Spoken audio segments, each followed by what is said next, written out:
5, please. Under County Executive Office, approve recommended positions on introduced or amended legislation and consider other legislative subject matters. All district item. Move the item. Second.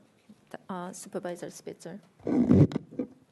Yeah, I have a question about one of these bills. Jessica, I think we asked you questions about the California Association of Realtors position versus the League of Cities.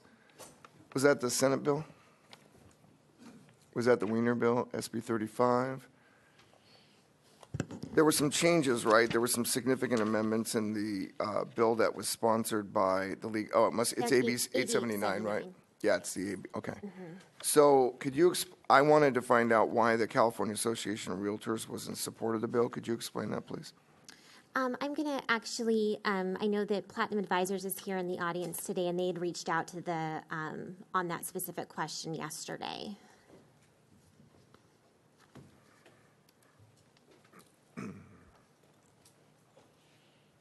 Hey, Amy. Hi. Good morning. Madam Chairwoman, members, Amy Jenkins. Actually, the question that was directed was concerning SB 35 by Senator Wiener. We do know that the realtors are actively supporting that bill. That bill was amended, I believe, on July 21st. 879, which is an assembly bill by Mr. Grayson, was significantly amended. I am not aware of whether the realtors are actively supporting that bill or not, but to your question, it was significantly amended. It was originally supported by the California State Association of Counties and the League of California Cities, but due to the latest amendments, they are now in opposition. But what's the policy issue? That's what I'm trying to understand. Right. Why are the realtors in support? Well, the question that was directed to me was on SB 35 and the ministerial process that the senator is proposing in 35. And I don't have the specifics as to why the realtors are actively supporting, but I would assume if they are essentially streamlining the process to allow for construction of housing to be built in a more expedited fashion, that would seem to be something the realtors would be supporting, and I do know they are actively working that bill. Okay, so that's why I'm having the rub, because we have a very big problem in our county with affordable housing. Anything you can do to streamline but still be responsible, I generally think is a good thing. Right. So when I see the realtors are supporting something but the league isn't, I'm just trying to understand if the league is being told you can't have as much, or the cities would be probably being told you're not going to have as much oversight, like we're going to expedite the process, so maybe you'll have less influence. That's just because what I'm guessing. That would be consistent with the arguments that they've raised and the concerns, yes.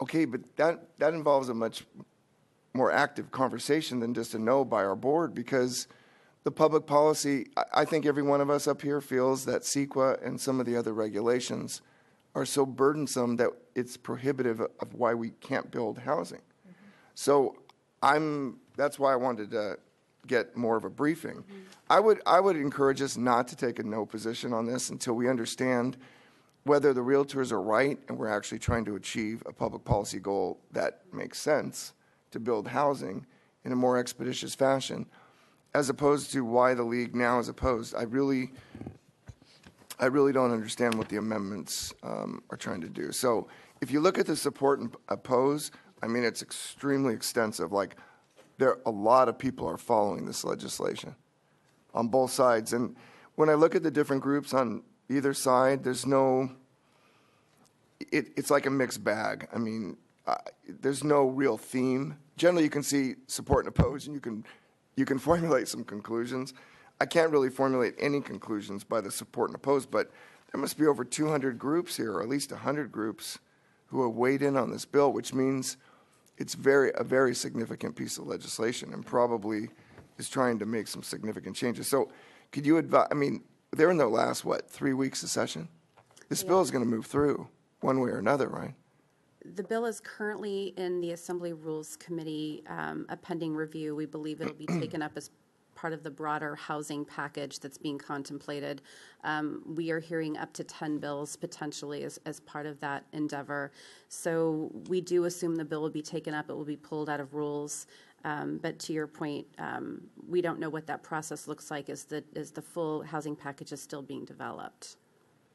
Well, somebody wrote in our staff report, oppose Right.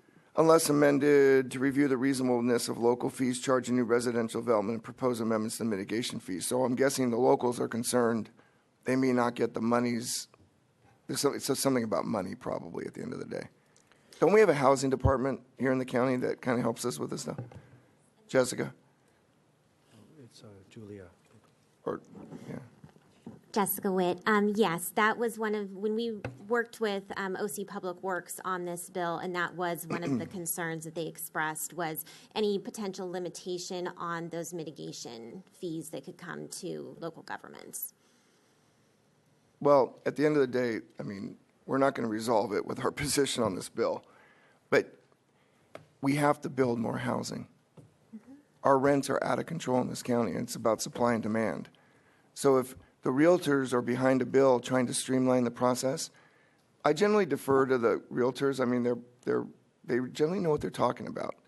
And so I'm very uncomfortable taking oppose today without more. If the board wants to move forward, fine, I'll just vote no. But it seems, we don't meet again for what, 2 weeks?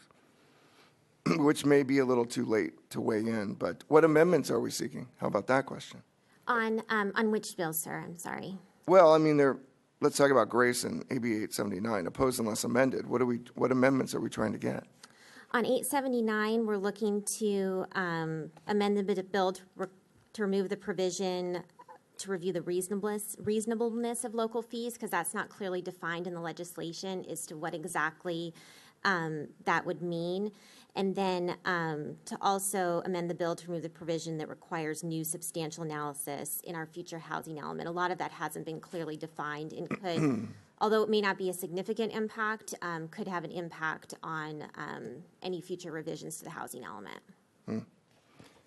This is a very complex area of this is significant public policy, which has great impacts, right? We're not going to study it or resolve it here.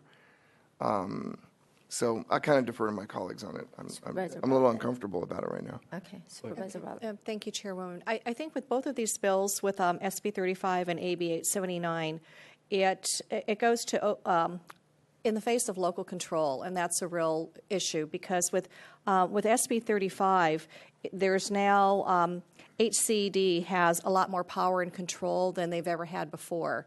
And we don't have then control at the local level because HCD can determine to provide for some exemptions for jurisdictions that are deemed by HCD to be pro-housing, not determined by our county. And it also requires annual reports, so a lot more in the way of administration and process. And then it doesn't meet the RHNA by income level. And when you take a look at the specifics of the actual bill, the number of entitled and approved applications is what they're focusing on rather than building permits. And so when you talk about affordable housing and you talk about HCD, it gives them a lot more control than we really want to provide them at the local level. And that's why I think it's an oppose unless amended, because unless we get some of these amendments in here, they're going to control what we do with regard to our housing stock, where it can be built, and providing jurisdictions favoritism based on their specific requirements, not the county. So we might deem that certain areas of the county we want to build out affordable housing, and HCD can come in and override that and say, no, it's not on our preferred list. We're going to overrule you, County of Orange, and you can't build your housing in Anaheim. You need to build it in Fullerton or San Juan Capistrano. And that should be our decision, because we need to determine where the affordable housing or housing should be built, not Sacramento. And then with regard to AB 879, when you talk about the, quote, reasonableness of fees, we know what happens with Sacramento. HCD gets to determine what that level of reasonable fees is, and that becomes an unfunded mandate down for us at the county level. So I have a real problem with that. So I agree with the legislative staff's recommendation and to have an oppose unless amended, because we do need those amendments to bring back local control, let the county decide what it wants, and also we've got to determine what is this reasonableness of fees? We don't know if it's $10 or $10,000, and we need to get a handle on that before we can move forward with any kind of legislation that we're comfortable with. Thank you. Supervisor Doe. Supervisor Spitzer, I will always honor your request if you need more time to kind of convince yourself as to the vote today. But I agree with Supervisor Bartlett. It's a question of local control, but couched to me in a more universal theme, which is Sacramento is moving more and more of local issues into state control. If you look at the proposed language in SB 35, we're talking about a new law that would establish a planning agency that would provide an annual report on the general plan as to each community's regional housing needs. But here's the rub. Up until now, chartered cities are exempt from these legislations. But now the SB 35 and AB 879 will apply to charter cities as well. And so when you look at charter cities, that exclude a lot of the cities from the reach of this type of legislation. But with the new proposed legislations, I see this as covering more of the cities that up until now have not been under the control of Sacramento, in addition to the additional requirements placed on cities stated by Supervisor Bartlett.